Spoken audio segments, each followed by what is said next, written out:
Sampurasun, wilujeng enjing, wilujeng patepang dari sareng ibu dina pangajaran bahasa Sunda. Dina pangajaran bahasa Sunda dinten ayeuna urang tos dugi ka tema 2 nyaeta tema hirup sauyunan. Aya oge materi kanggo dinten ayeuna urang bakal ngabahas ngeunaan maca teks argumentasi.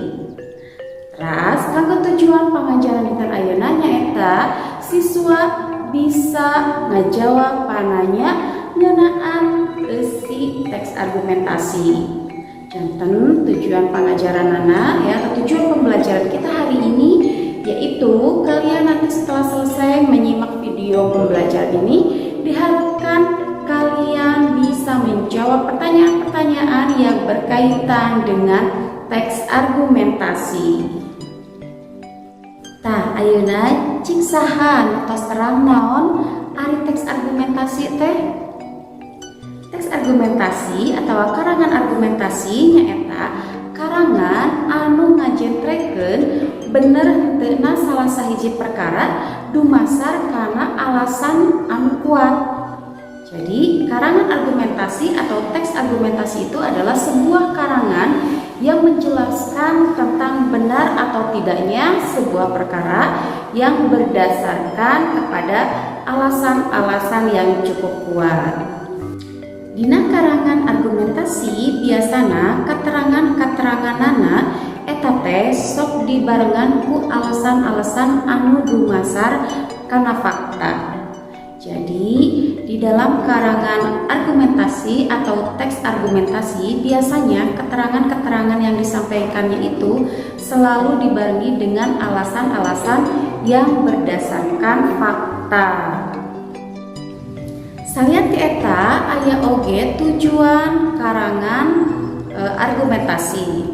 Tujuan karangan argumentasi nyaeta ngawawarkeun perkara anu manjingan akal atau masuk akal logis ya sangkan anu maca teh percaya naon anu ditepikeun dina karangan. Jadi tujuan dari karangan argumentasi itu yaitu menyampaikan, memberitahukan suatu perkara yang masuk akal atau logis ya sehingga si pembaca itu bisa percaya dengan apa yang ada di dalam karangan tersebut. Tah ayeuna urang hidup sadayana yuk urang baca contoh teks argumentasina. Ngahontal tujuan dina kabinekaan. Kersaning Allah Subhanahu wa Ta'ala, Negara Kesatuan Republik Indonesia NKRI disinugrahan alam jeung dunia anu kacida beungharna. Wilayahna lega, ngawengku kurang leuwih 17.000 pulo ti Sabang nepi ka Merauke. Aya kurang leuwih 1.300 seler bangsa, leuwih ti 700 basa daerah di sakuliah Indonesia. Lian ti eta agama jeung adat kabiasaan rahayatna age rupa-rupa deui. Ku kituna Indonesia teh disebut negara anu majemuk. Dihijikeunana ku semboyan Bhinneka Tunggal Ika. Nu ebreh kaunggel dina lambang negara Indonesia Garuda Pancasila. Bhinneka Tunggal Ika cirining bangsa Indonesia. Lain sakadar jadi bahan obrolan, tapi kudu jeung prakna dilarapkeun dina kahirupan. Beda-beda tapi tetap satu tujuan. Ari tujuan Indonesia sakumaha anu kaunggel dina pembukaan Undang-Undang Dasar 1845 kapan aya opat. Nangtayungan sakumna bangsa Indonesia jeung lemah cai Indonesia ngamajukeun karaharjaan umum minterkeun kahirupan bangsa jeung ilubiung miara kating triman dunia. Dina sajeroning kahontal eta tujuan teu salawasna mulus rahayu. Aya wae gogoda jeung hahalangna. Ku kituna urang ulah kajongjonan. Urang kudu sabeungkeutan sauyunan jeung seler bangsa sejen. Kudu akur, kudu gawe bareng ngamajukeun nagara Indonesia sarta kudu bisa ngabentengan nagara tina delekana bangsa deungeun. Mun diibaratkeun NKRI teh hiji tangkal NKRI teh kudu weweg nyemploh hejo daunna, marakbak kembangna, tur meuhpeuy buahna.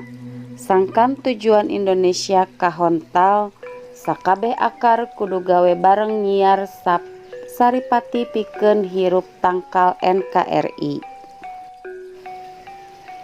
Eta akar-akar teh taya lian ti saban seler bangsa di Indonesia. Mun katembong tangkal NKRI teh meuhpeuy buahna, eta tandaning sakumna seler bangsa mere sumbangsih kana suburna tangkal NKRI. Tidinya sakuliah Indonesia bakal ngarasakeun subur makmurna Indonesia.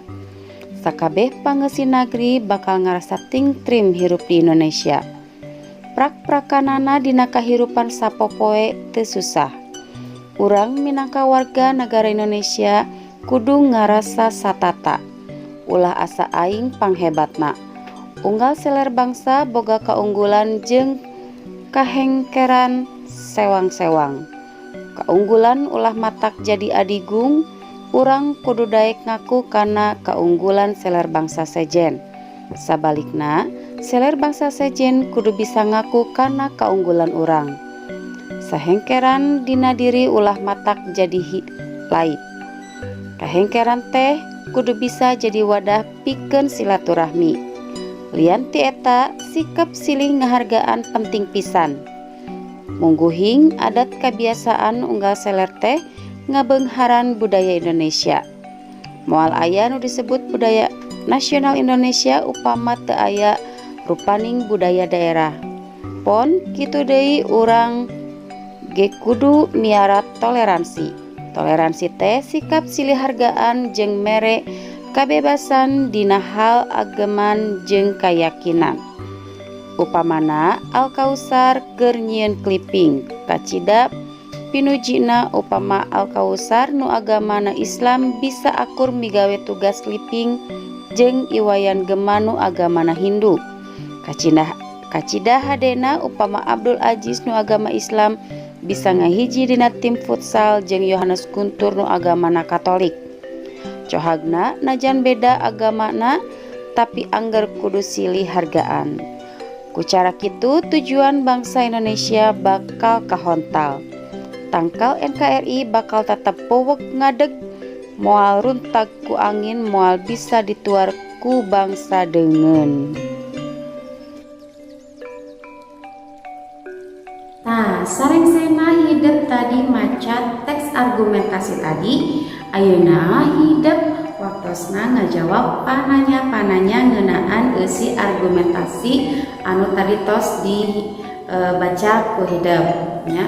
Pangheula pancena dikerjakeun ditulis dina buku tulisna, teras tos rengset tos yakin bakal rasadayana ku hidup kirimkeun ka ibu. Atur nuhun sakitu wae pangajaran bahasa Sunda dinten ayeuna, mudah-mudahan naon anu tadi ku ibu tos didugikeun ku hidup ditiasa ngartos nya. Mangga kep kanggo materina hidup oge tiasa dibaca-baca deui dina bukuna.